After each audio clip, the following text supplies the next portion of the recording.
The 1980s were a decade where R&B didn't just groove, it challenged.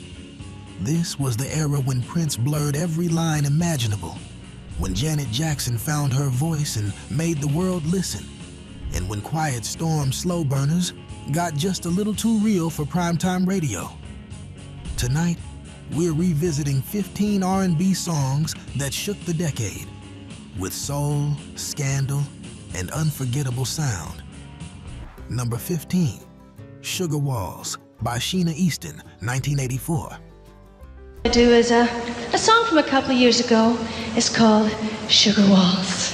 Sugar Walls by Sheena Easton, the song that sneaked into the charts wrapped in silken controversy.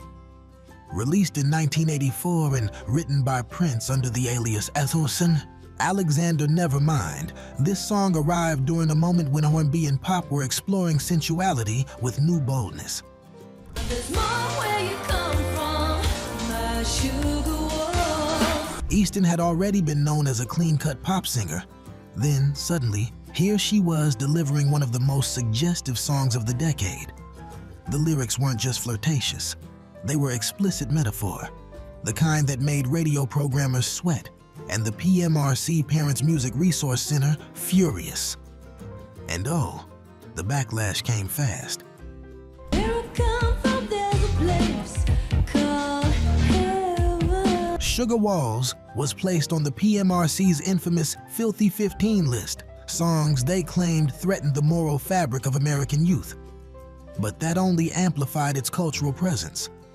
The song hit top 10 on the Billboard R&B chart, becoming an anthem of sexual ownership and feminine agency.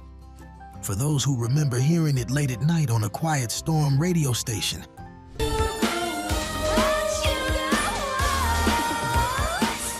you can still feel that forbidden thrill, like sneaking into a world of candlelight, velvet couches, and secrets whispered in your ear. And if you think that stirred things up, the next entry pushed boundaries in a completely different direction. Number 14, Nasty by Janet Jackson, 1986. Come on, I haven't seen all night. What you doing after the movie? Nasty by Janet Jackson, a declaration of identity, independence, and power that hit like a lightning bolt. By 1986, Janet was determined to break free from the shadow of the Jackson family name.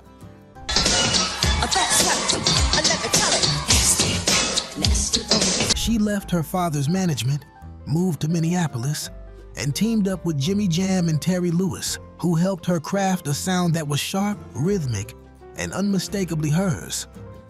Nasty wasn't just a song, it was a shitty. Born from real-life harassment she experienced on the streets, Janet turned that fear and frustration into bold self-ownership. When she sang, "No, my first name ain't Baby," it wasn't flirtation. It was a boundary. That's right. Let me tell it. Nasty. Some critics were unsettled by a young black woman commanding respect with that level of clarity. The media tried to frame her assertiveness as aggression, but listeners, they felt her. The song shot to number 3 on the Billboard Hot 100 and became a rallying cry for women who were tired of being talked over, touched without consent, or dismissed as cute instead of powerful. Close your eyes and you can still see it. The rhythm-heavy choreography, the sharp jackets, the attitude. It felt like a new chapter opening in real time, where R&B wasn't just about love or heartbreak.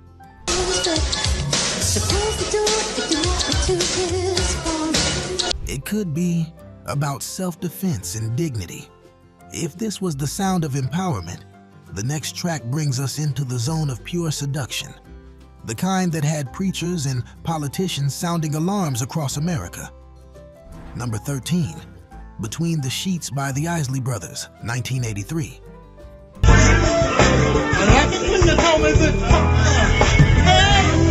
Between the Sheets by the Isley Brothers, the velvet, smooth, slow jam that drew both devotion and raised eyebrows across living rooms everywhere. Ooh, girl, I love you all night long. By 1983, the Isleys were already legends. decades into a career spanning gospel roots, funk explorations, and quiet storm mastery. But this track marked a bold turn into explicit sensuality. The title alone hinted at intimacy, but the music? Slow, syrupy bass lines, glistening synth textures, and Ronald Isley's whispering but honey-dipped vocal delivery. Between the sheets. It wasn't just suggestive, it was in the room with you. Religious broadcasters complained. Parents scrambled to switch stations when kids were nearby. Yet lovers, newlyweds, and late-night radio DJs embraced it like a warm velvet curtain drawn against the world. This was bedroom soul, unapologetic and intentional. And its legacy only grew.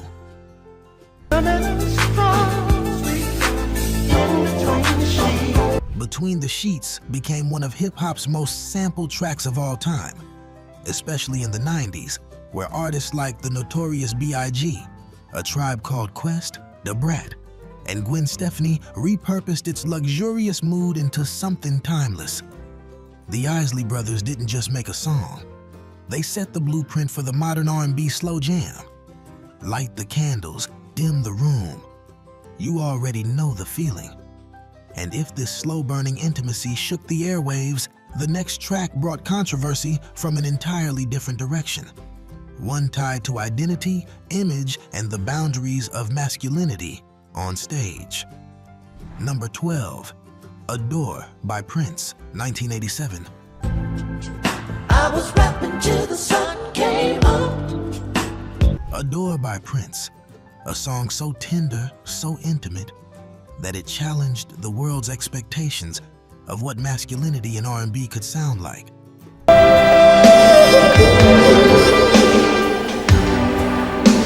By 1987, Prince was already a musical enigma, reinventing himself with every album, bending genres and identities into something entirely his own. Adore, from the Sign of the Times album, wasn't released as a single, yet it became one of his most beloved ballads. Here, Prince traded provocative swagger for pure romantic vulnerability. But in a decade obsessed with bravado and flash, that vulnerability itself was controversial.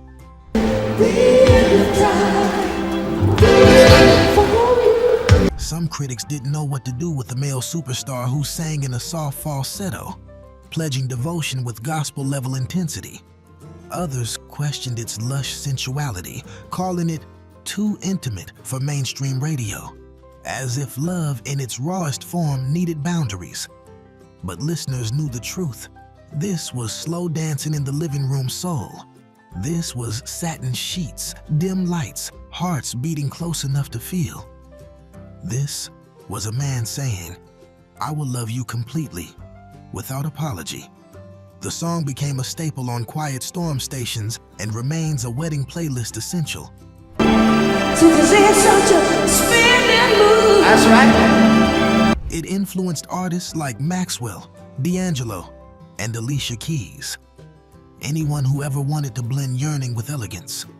You can practically feel the glow of a late summer night when it plays. Windows open, warm breeze, the scent of perfume lingering in the air.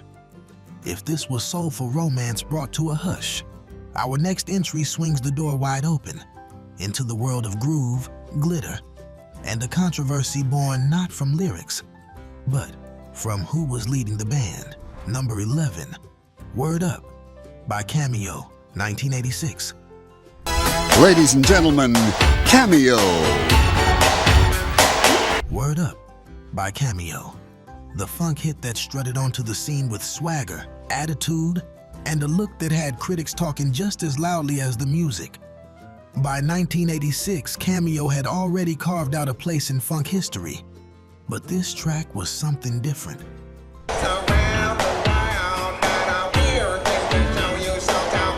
With Larry Blackmon's unmistakable red codpiece, sharp high top fade, and that nasal, commanding vocal style, Word Up arrived as a shock to the mainstream.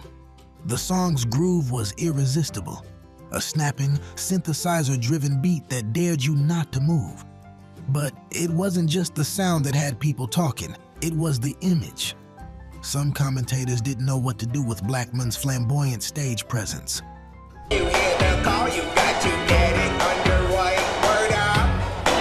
It challenged the rigid expectations of what a black male frontman should look like in the 1980s. Was it wild? Was it genius? Was it too much? The debates on MTV and in living rooms were endless. Meanwhile, the song soared to #1 on the R&B chart and broke into the top 10 on the Hot 100, becoming an anthem of cool confidence and self-expression. Close your eyes and the memory returns instantly. Neon lights, dance floors alive, jackets with shoulders for days, and the feeling of a night that might last forever.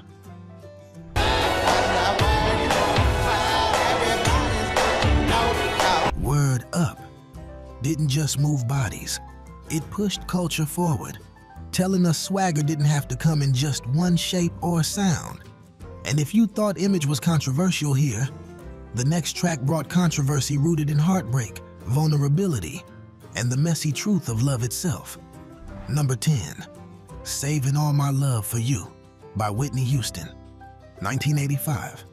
Very, very, very well. Singing Saving All My Love for You, please welcome Whitney Houston. Saving All My Love for You by Whitney Houston. A song so beautiful, yet wrapped in a storyline that made conservative radio hosts panic. No other man's gonna do. When Whitney released this track in 1985, she was still emerging. The industry knew she was special, but the world had only just begun to understand the power of that voice. The song, produced by Michael Masser, floated like silk.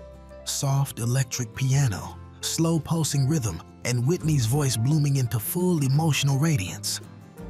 My friends try and tell me find a man. But beneath the elegance was a taboo narrative. A woman in love with a man who was already married.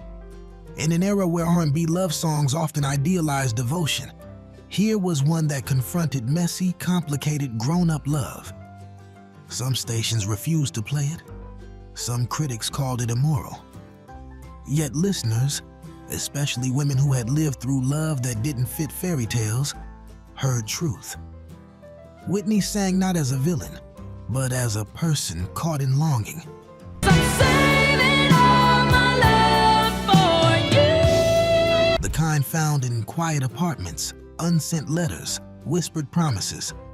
And that honesty made the song soar to #1 on the Billboard Hot 100, becoming one of the defining ballads of the decade. If this was controversy wrapped in velvet, our next song sparked a firestorm the moment it hit the airwaves, because it dared to question who controls desire in the first place. Number 9, Do Me Baby by Prince, 1981.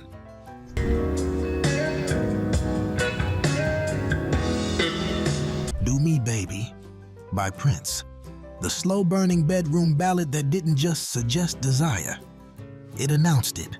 Released in 1981 on Prince's Controversy album, this was the moment he fully leaned into the erotic quiet storm style that would define so much of R&B in the decade.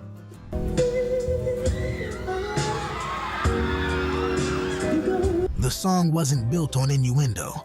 It was raw vulnerability mixed with intimacy, laid bare in a way that many radio programmers deemed far too explicit for public airwaves. Prince sings in delicate falsetto one moment, then slips into emotional pleading the next. It felt like we were hearing something private, maybe too private.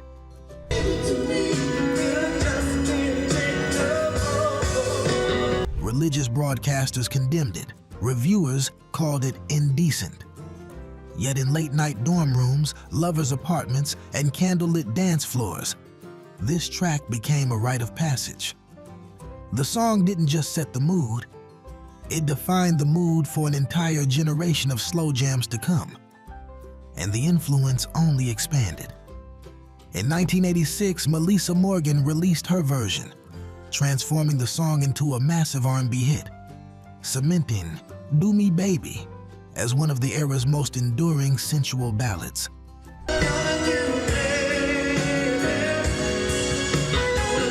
Close your eyes and you can still feel it. The dim light, the quiet hush of night. That moment where time slows and emotions rise without restraint. If this track explored intimacy with heated honesty, the next song brought controversy through rhythm, politics, and a groove that refused to compromise. Number 8, Rhythm Nation by Janet Jackson, 1989.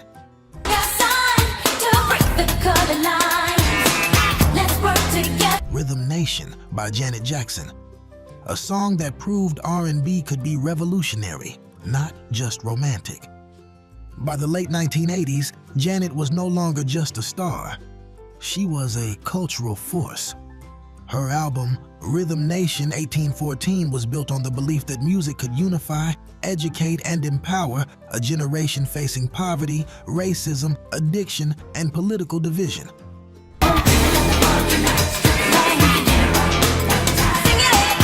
But this was risky. Pop and R&B at the time were expected to entertain, not agitate. Labels worried. Radio programmers hesitated. Critics debated but insisted whether a young black woman could lead a social movement through dance and groove. Then the beat dropped. That industrial stomp, the militant choreography, the monochrome uniforms, it felt like a call to attention, a new anthem for the streets, classrooms, and clubs.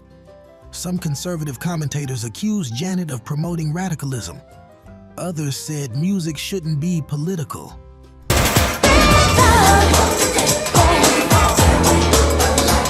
But audiences heard something deeper, hope. The song hit No. 1 on the R&B chart and became a rally cry for unity, especially among young listeners who felt overlooked by politicians and news cameras. And the music video? It wasn't just iconic, it was a cultural reset. Black, brown, white, standing shoulder to shoulder, moving with one purpose. Close your eyes and you can still feel that bass vibrating through a school gym floor, a roller rink speaker, or a late-night MTV broadcast. It didn't just make you dance, it made you think. And while Rhythm Nation spoke to activism and collective power,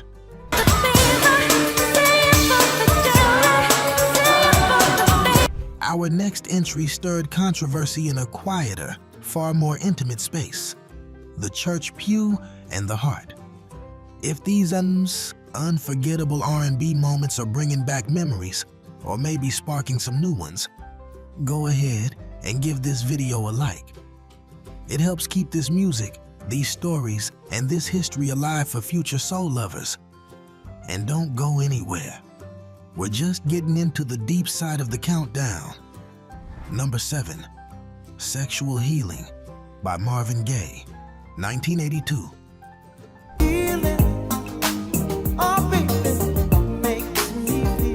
Sexual Healing by Marvin Gaye, the comeback song that became both a masterpiece and a lightning rod.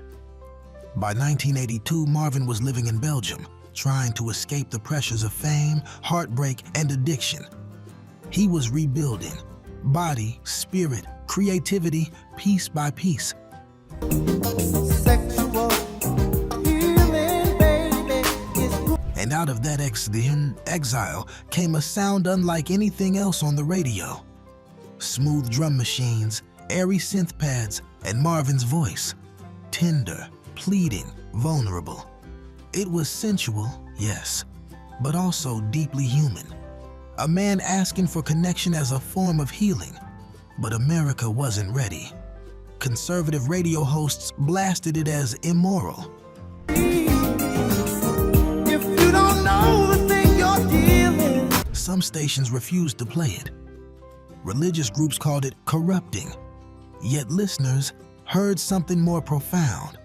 A man claiming that desire and emotional need aren't shameful, but part of being alive. The song shot to number 1 on the R&B chart and won 2 Grammy Awards, marking Marvin's triumphant return and, tragically, one of his last major successes before his death in 1984. Have a hope Close your eyes, and it's still there. The warm pulse of the rhythm, the soft glow of a late-night room, the invitation to be seen, held, understood.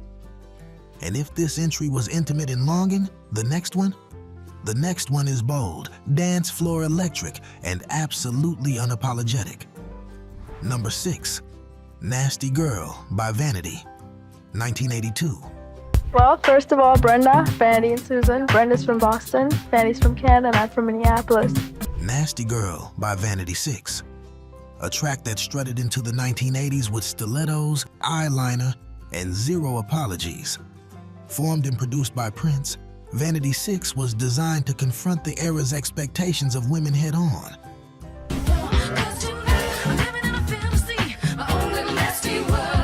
This wasn't a group singing about being pursued. No, they were the ones doing the pursuing.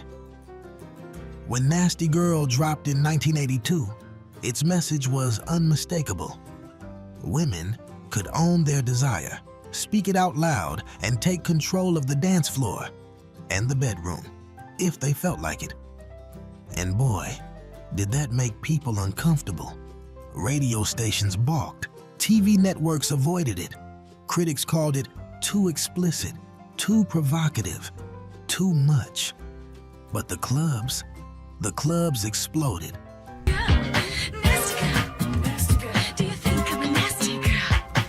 Under the neon lights, with that driving synth bass line and that playful yet commanding vocal delivery, people danced like they were breaking rules they finally wanted to break.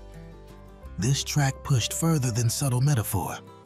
It was bold, direct, and gloriously free. And in doing so, it helped redefine how women in R&B and funk could express themselves. Come with me. Do you think I'm a nasty girl? Tonight, I'm living in a fantasy. Artists like Lil' Kim, Kelis, Rihanna, and Doja Cat are walking paths paved by the velvet and lace audacity of Vanity 6. And if Nasty Girl was about taking desire into your own hands, the next entry stirred controversy in a quieter way, not through sexuality, but through spiritual longing and heartbreak. Number 5, If Only You Knew, by Patti LaBelle, 1983. Must have rehearsed my lines. If Only You Knew, by Patti LaBelle. A ballad so emotionally pure, yet its rise to the top carried a wave of quiet controversy rooted in who was allowed to lead R&B at the time. But you're not there. I'm living in. In 1983, Patti LaBelle was already a veteran, a legend from her work with LaBelle in the 70s. But she had not yet claimed her place as a solo chart powerhouse. When If Only You Knew arrived, it was gentle, vulnerable, unmistakably soulful. But some executives believed radio was shifting away from powerhouse vocalists towards softer, crossover acts. Patti was told her voice was too church, too dramatic, too emotional.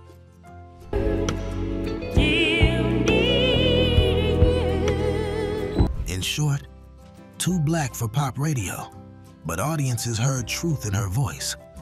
A longing that came from deep in the chest, from lived love, missed chances, unspoken dreams. The controversy wasn't in the lyrics. It was in the space the song took up. A space that demanded emotional depth, vocal power, and room for a black woman to feel openly without being toned down. And when it hit big. The song reached #1 on the R&B chart, becoming her first solo #1 and opening the door to the career renaissance that gave us New Attitude and On My Own.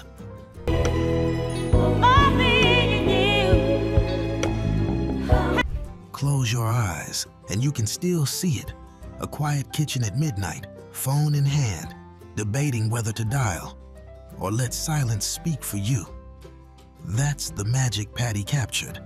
The courage and ache of love kept just beneath the surface. If this was longing and restraint, the next entry took R&B into the world of public scandal, media headlines, and one of the decade's most debated relationships.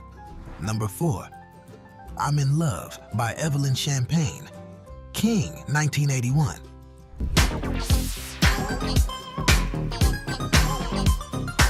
I'm in Love by Evelyn Champagne King, a song that brought controversy not from its lyrics, but from its sound and the battle over who controlled the future of R&B. Released in 1981, Way we met, it all happened so fast. I'm in Love was one of the first major R&B hits to fully embrace post-disco modern production. Synth bass lines, drum machines, shimmering keyboards. A sleek electronic feel that left behind the lush horns and live rhythm sections of the 70s. At the time, this shift was scandalous to some. Purists claimed the sound was too cold, too processed, and not real soul. Radio programmers and critics debated whether this still counted as R&B, or whether it was something dangerous. The death of traditional soul.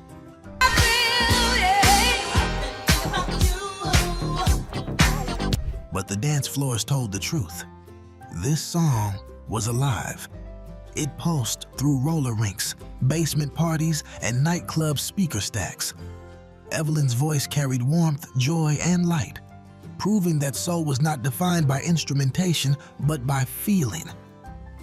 I'm in Love hit #1 on the R&B chart, becoming a blueprint for the boogie and modern soul movement that would define the decade. Artists like Cheryl Lynn, Kashif, Renee and Angela, and Janet's early work all grew from this sound. Close your eyes, and you're right back there.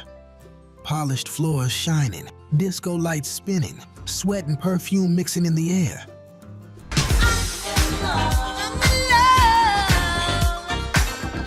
A moment where love felt new, glowing, and endless.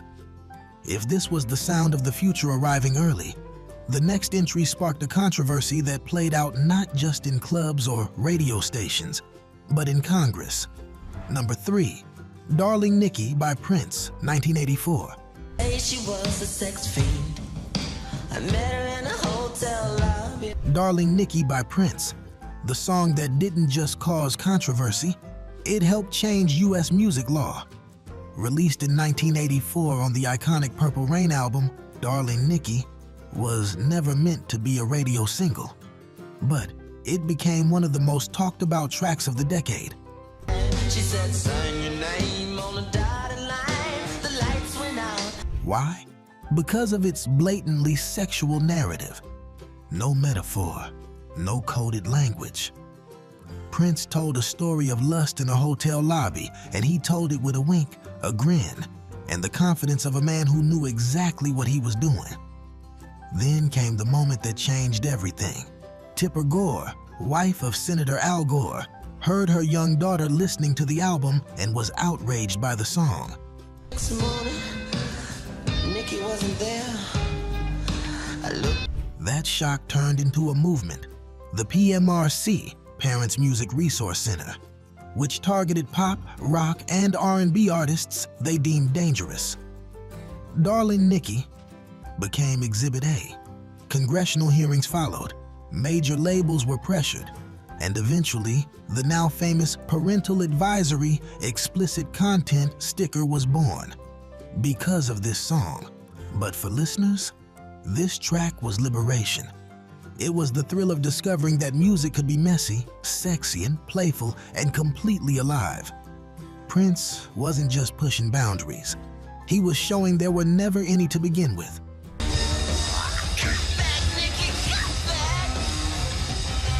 Close your eyes and you feel it. Neon lights, the smell of hairspray and cigarette smoke, bodies moving too close on a crowded club floor, the pulse of freedom in every drum hit. If this song was controversy wrapped in a revolution, our next entry brought the conversation to the heart, where love, image, and public perception collided in a way no one saw coming. #2, Dirty Diana by Michael Jackson, 1987. Make me stay, so take your weight off of me. I know your every move. Dirty Diana by Michael Jackson, the song that ignited scandal, tabloid wildfire, and fan base division like few others in the 1980s. Released in 1987 on Bad, this track was Michael stepping away from the gentle romantic energy of The Lady in My Life, or the sweet devotion of I Just Can't Stop Loving You. Life that's so carefree. She's saying that's okay. Hey baby, do what you want. Instead, he walked straight into the shadows, telling a story about a seductive groupie whose pursuit goes beyond admiration and into obsession. The controversy? Many listeners believed the song was autobiographical. Rumors flew that Diana Ross was the subject. Others whispered Princess Diana, especially after Michael performed the song live the same night she attended his show in London. But here's the real truth. Michael was singing about fame itself, the cost of being seen, wanted, and consumed by the world.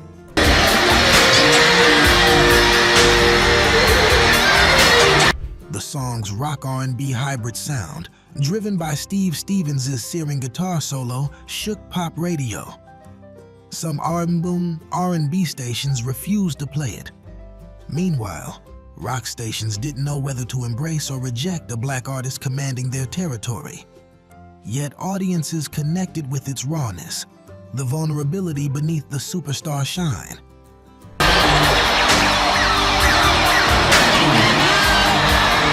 It hit #1 on the Billboard Hot 100, becoming one of Michael's most emotionally revealing works. Close your eyes and you can almost feel that stage smoke rising, spotlight cutting through darkness, Michael gripping the mic, giving voice to the cost of desire.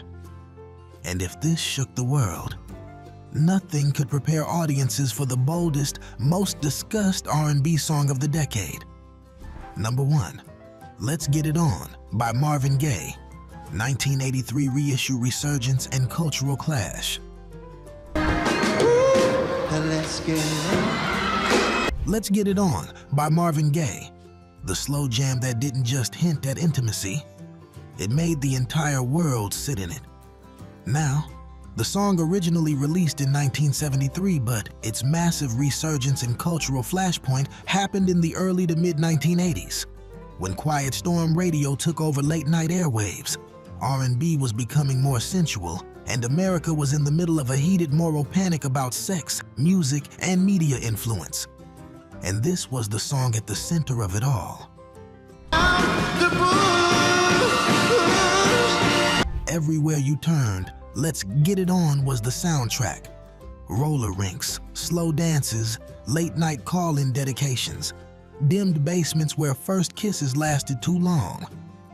But the controversy came as religious groups, conservative talk radio, and moral watchdogs claimed it encouraged promiscuity and eroded American values. Yet listeners heard something different. They heard love as natural, desire as human, tenderness as sacred. Ifen's voice didn't rush, didn't demand. It invited. It made space. It taught a generation to slow down and feel. The track became the definitive sensual R&B anthem, influencing everyone from Maxwell to Sade to D'Angelo and beyond. Even today, cue the opening chords and the air changes, softer, warmer, closer. If every song on this list pushed a boundary, this one redrew the map of R&B forever. From bold declarations to whispered confessions, from the dance floor to the quiet glow of a bedroom lamp.